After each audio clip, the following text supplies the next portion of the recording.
Okay, Dailies today, right back on the Morning Crossfire 99.3 Nigerian for Mr. Jimi Disu. Is his name. My name is Kofi Bartels. Good morning to you, sir. Morning. And good morning to Lagosians. We'll go straight into the thick of things. We have an interesting lineup of stories perfectly and carefully curated for you. And of course, we'll have analysis by Jimi Disu himself. We'll start with today's Vanguard on page 10, the news pages of the paper. Lagos Assembly crisis, Miranda agrees to step down if ... Sources. Lagos wants to produce next speaker. Okay, this is we're gradually getting to the climax of the whole situation. We reviewed this yesterday, so I don't want to waste your time by repeating what was said. But it said that the speaker has agreed to resign, according to sources for Vanguard, which I also can verify as at yesterday that she had agreed to resign following the intervention of various interested parties, but mainly from the top. It is being said that Vanguard reports that she had agreed to step down, but that it must be done during plenary. Plenary might take place anytime from now. And it was also, I think it has been agreed to go back to being the deputy speaker. I've also heard off the cuff that all things that were given to her as speaker, maybe the vehicle and all those things, she can go away with. I don't know if she will be treated as a former speaker. I don't know if even the 1 or 2 weeks or 1 month she spent as speaker should be recognized as a former speaker, and also the pensions and things will be paid to her. I'm not sure about that. Now, part of the problem is this. I don't know how she will resign in a vacuum. I don't know how that is going to work out, because the other gentleman keeps claiming that he is a speaker. Will she resign for him to show up and he would then resign? I don't know the workings of all that. But these are things that I think the politicians know. They're good at arranging things like this. So that is what we have so far. Meanwhile, the pressure group on behalf of the indigenes of Lagos, the Renaissance Patriots Foundation, they've complained. In fact, they put out a press release yesterday and they say it's exposed a systematic marginalization of Lagos State indigenes, and they are calling for indigenous solidarity. In what was put out yesterday, they are particularly upset that Lagosians, the APC Lagos, were not left to solve their problems internally. Let me read this. It says, recently, an insulting disregard for Lagos indigenes came to the fore with the invitation of Chief Bisi Akode, Osun State, Chief Segun Oshoba, Ogun State, by President Tinubu to intervene in the Lagos State House of Assembly crisis. This same Pa Akode is grappling for political breath in his home state, Osun, with his party losing to Governor Adeleke due to unresolved internal political crisis, but quick in resolving political issues in Lagos State because his children, Akode Funmilayo and Yinka Akode, are seriously benefiting from as local council chairman, and the other one is director of Lekki Free Trade Zone, respectively. And so they predicted at the time they wrote this that the involvement of Pa Akode and Chief Segun Oshoba might result to a forced resignation of the speaker, despite her democratic election by 32 out of 39 members and the reaffirmation by the 38 members via a vote of confidence. And in concluding, they say that Lagos belongs to its indigenous people and they must be given their rightful place in governance. And they call on traditional rulers, intellectuals, business leaders, and community stakeholders to unite in resisting this systemic marginalization. And then in bold capital, they say President Tinubu has attained the highest political office in Nigeria. It is time to let Lagos indigenes govern themselves. So that's where we are today. I think in the next 48 hours, the speaker will most likely resign, and a speaker will be picked from Lagos West. Remember, the excuse for all this is those interested in getting rid of Miranda say that, oh, she's from the same zone with the governor. But this was the same party that presented a Muslim ticket at the national level. But that's the way the cookie crumbles. We'll see what happens after that. All right. There's not time for this. I have a lot of questions for you, sir. But yeah, go on. Oh, okay. Can't Miranda refuse to resign? What if she refuses? She can. In the interest of independence, of a separation of powers. Yeah? That's a very good question. And honestly, if I were in her shoes, I would say, remove me if you want. You see, because she doesn't know what she represents, unfortunately, in full. She doesn't know what she represents in full. What she represents in full, the action that's taking place, is the independence and full democracy at all levels. Because at the end of the day, it appears that everybody is doing something, everybody is doing what they can to effect the bidding of a particular person. And that is not democracy to my mind. I wish she would stand her ground, but I heard the pressure was a lot. I heard the pressure was pressure on the husband, the pressure on the brother. By who? I don't know. Don't ask me. Okay. I don't know. So the reason I asked by who, not for you, but it is a rhetorical question because the 35 members of the State House of Assembly who are with her, almost all the members, voted for her and they want her to be there. And the way it works with politics in Nigeria is that she knows she can't depend on those guys, but she should have been ready to risk it. You see, sometimes history beckons on us. It uses us for certain reasons. History beckoned on her, maybe just to be a speaker for a very short period, but to liberate our people from what I would call dictatorship. But we are back where we started.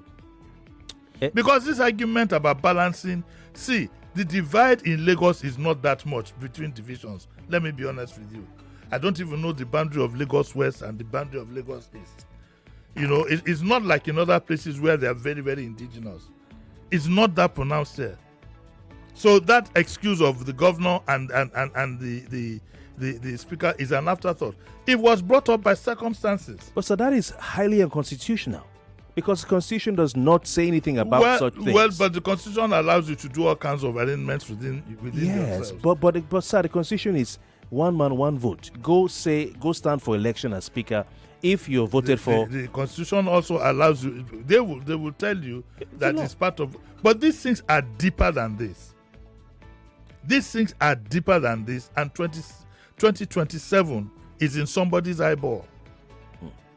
And that's why I wish that he had stood her ground and made that ultimate sacrifice. So I mean, listening to your fantastic analysis by you, and you always do justice to this particular matter. What keeps coming to my mind is, where is it written that that zoning is must be applied in every situation? Well, it is zoning formula. It is not written. And the APC has thrown out the issue of zoning with the Muslim ticket. Nothing can be more. Nothing when it comes to what the religious divide is in reality. But the party got away with the Muslim ticket. So why didn't the powers that be let this go?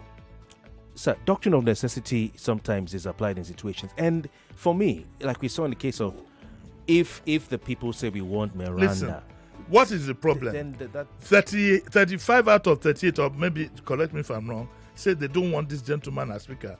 And the deputy speaker who is next in line, should take this. What is wrong with that? Why do you need a doctrine of necessity to begin to do all these things? Discretion.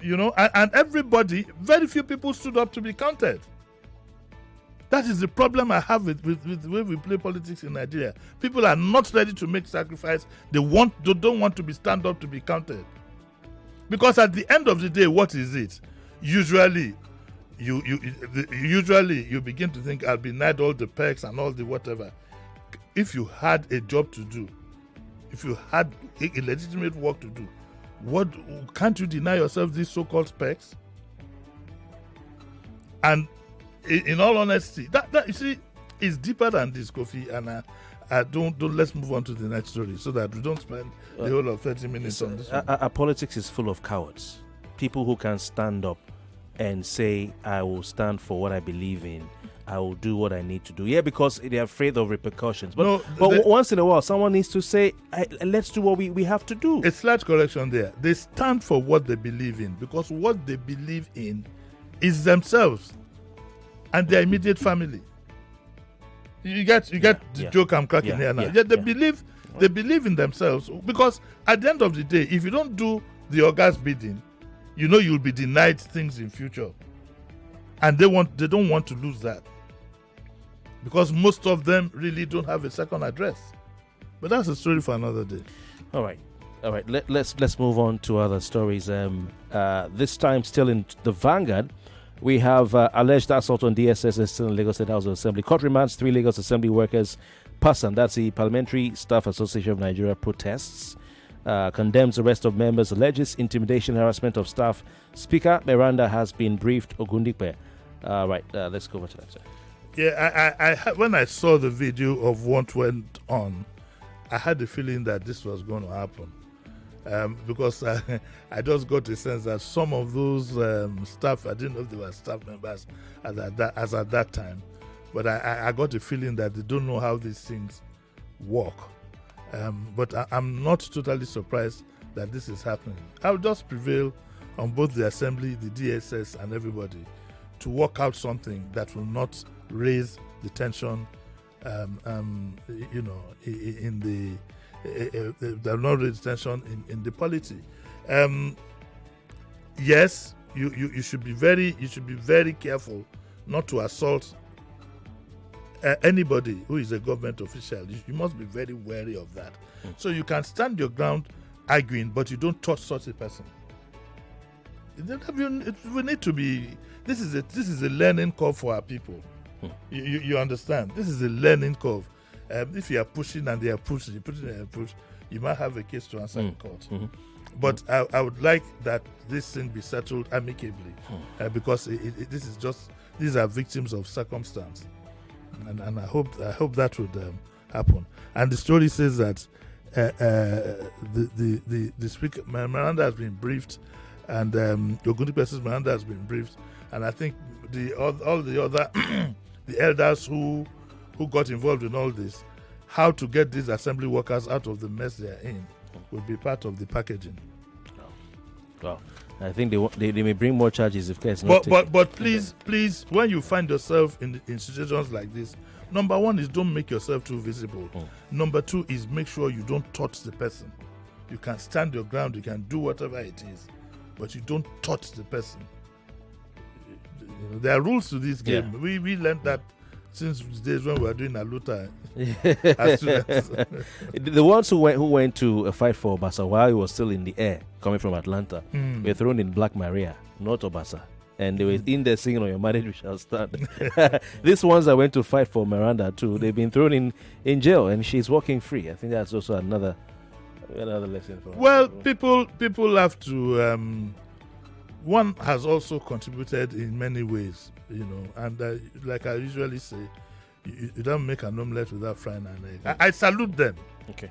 Both those who are supporting Abasa and those who are supporting Miranda. Okay. I salute them if, in truth, they believe they are fighting for the cause of the people. I agree.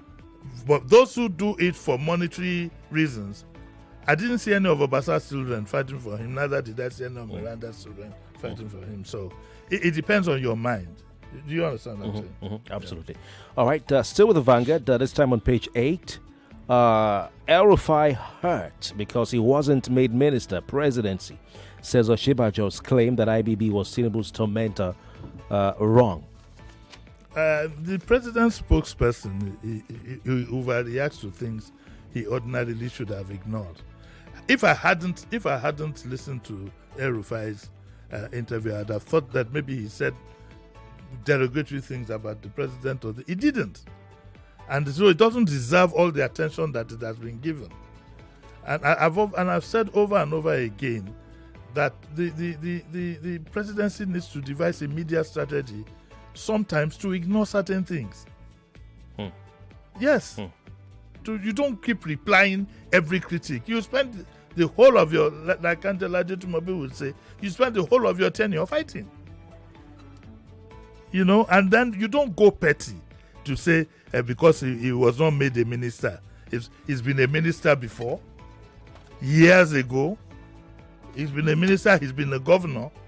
And according to him, he was ready to go and do a degree in Harvard or something like that to go and read law. So don't go into all these petty things. If he has made an allegation, address the allegation politely. The presidency cannot be seen to be fighting an individual. It doesn't do them any good. It doesn't do them. But you see, the problem with spokespersons is usually there are people around the principal who will be urging him. I think Ruben too. Ruben had a bit of that when he was a spokesperson to President Jonathan. And then Jonathan went to get who people regarded as attack dogs to come and there is a system to this thing. You don't there are some things you just overlook and it will die a natural death. What did El-Rufai say now that has warranted this? Because he wasn't made minister. If he's been given a very juicy to say minister before, okay, and he's been governor for 2 terms. I think this is unnecessary, and at the end of the day, it belittles the presidency. All right. They say that silence is golden. As a spokesman, do you keep silent? You keep silent. Part of it. Sometimes silence is even 10 times better than saying something that. How can it be read that a spokesperson of the presidency, of all things he would say about what El-Rufai said was he was hurt because he wasn't made a minister? If it wasn't for the way we take public posting, it was a big deal about being a minister. But because most of the people within the corridors of power see it as an avenue to enrich themselves and their family. Otherwise, what's the big deal? He's been a minister before. Head of a separate this shows a particular kind of thinking. Because they didn't make him a minister. Okay, let's look at the news pages. Tidbits this time. We go through the tidbits from the Punch. Very quickly. Look at our friends in suits. Okay, very quickly. Mohbad withdrew assault complaints against Naira Marley before death. This Mohbad death issue just won't go away. I hope there's some resolution of it at some point. It just won't go away. What other story do we have? Bayelsa Varsity mom as body of drowned undergraduate recovered from creeks. Look at this one. I wanted to say sheriff. Kofi, 2 Ekiti teachers jailed 44 years for raping minors. Yeah. They don't do it again. That's very sad. They definitely won't do it again. What else do we have? This is a good one. Officials of the Lagos Metropolitan Area Transport Authority have met with some local government officials to intimate them about the upcoming purple line. I think we have the blue line and we have the red line. Now there's a green line. Is also now there's a purple line, and of course I know there is a green line. According to Lamata, the purple line is a 57-kilometer rail line connecting Redemption Camp to Volkswagen, and it will feature 17 stations and integrates with Lagos' existing rail network. This is fantastic. I'm happy this is happening in my lifetime. What is the color of the line that is going to occur? Green. Once we have all these lines working, whenever we can get them working, there will be a lot of relief. Yes. Lagos pledges friendly environment for tech innovators, Lekki to become continental industrial zone. We can say that Lagos is moving slowly but surely. Over Nigeria. The naira has been getting stronger. We are talking about Lagos. We are talking about Nigeria. Okay. Yeah, a mischievous person. You know, Lagos is now at the center. Yeah, a mischievous person. Kofi. I learned from the best. We go over to the business and economy page of today's Punch, page 22. Price hike, FCCPC summons multi-choice. I think that I saw that multi-choice have increased their rates, and it's inevitable. Let's call a spade a spade. So don't let's allow politics blind our eyes. This is Federal Competition and Consumer Protection to account for its planned subscription price hike. You know, it's inevitable. Nothing is the same price that it used to be. Fair is fair. This is business. And like I heard one time, I don't know who said it, multi-choice is optional. If you can't afford it, you leave it. There's enough free to air. You're listening to me now, free of charge. You can even watch YouTube. You can even watch YouTube. I mean, so I don't want us to make too much fuss about it. I don't want any labor planning this or labor doing that. Uncle Jimmy. Yes. Up next, maybe next week, you'll see the National Assembly is inviting them. Leave Akpabio alone. It will happen. Leave me out of Akpabio's. All right. So I mean, this is good. The FCCPC will be seen to be working, but really is a big force over nothing. The economics will determine the price between the demand and the supply, and the margins for those who run the company. The same thing can be said of the telecoms company. They also have gone through a long period of not adding one kobo to their if you see, the government tries to play politics like you want to like pass the buck, but we are all in business. Even here we're in business. We know how much it costs. If you call the MD of this company now, find out how much it costs this broadcast compared to the same time last year, you'll be amazed. So there are even stations shutting down around the country. Yes. They can't run. So it's business. So everybody. And it's the government. That's the funny thing. That's why I don't want us to get caught in all this. It's the government policies that has led us to where we are. Yeah. Okay. Still with the Punch. A bizarre one here. Monarch orders arrest and detention of Punchman over trending video. Now, I don't know whether the writer of this story and the Punch, whether they don't realize the implication of saying the Monarch orders arrest, or he complained to the police and the police arrested him. When you say orders arrest, the question is, does the Monarch have that power to tell the police to arrest you? He can complain to the police and the police can then decide to have you arrested. And the story here says that he ordered the police to arrest and detain the correspondent Bankole Taiwo for inquiring into the trending video where one Sonny Baba Akim, a physically challenged person, was leveling a land-grabbing allegation against the royal father and another monarch, Oba Kayode Shojimu. Our monarchs have been in the news recently. There's one that he said has been arrested, and then there's the other one too that was caught on video. And now with this one, again we need to look into this issue and decide what exactly we need to do with our monarchs. And the government needs to put our monarchs under some kind of supervision. And even at the local level, we need to make sure that our monarchs do not become tyrants, and they behave according to what the customs, Yoruba customs demands of them. The gentleman who was who ordered an elderly man to kneel down.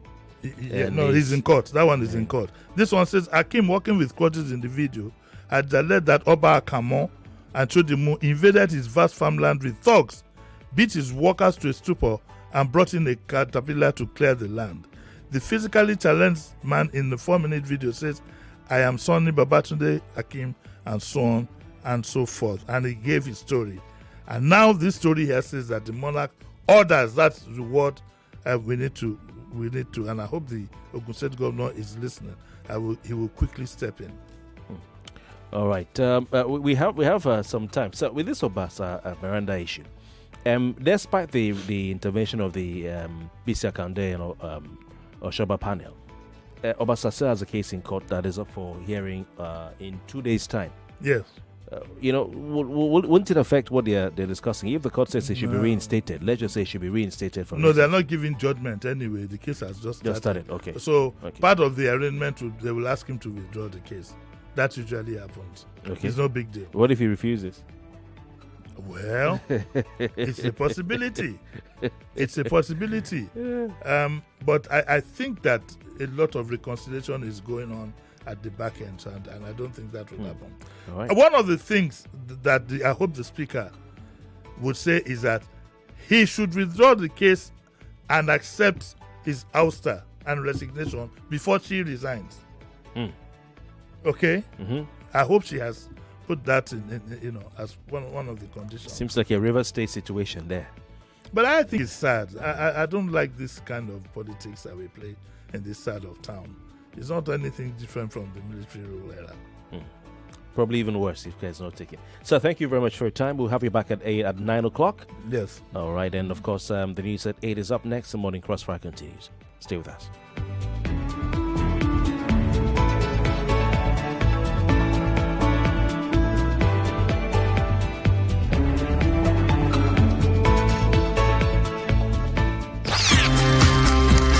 Information. 99.3 Nigeria Info. We are more than just radio. Subscribe to our YouTube channel at Nigeria Info FM. Check us out on Facebook at Nigeria Info 99.3. Follow us on Twitter at Nigeria Info FM and on Instagram at Nigeria Info FM Lagos for live updates as it happens. 99.3 Nigeria Info. Let's talk.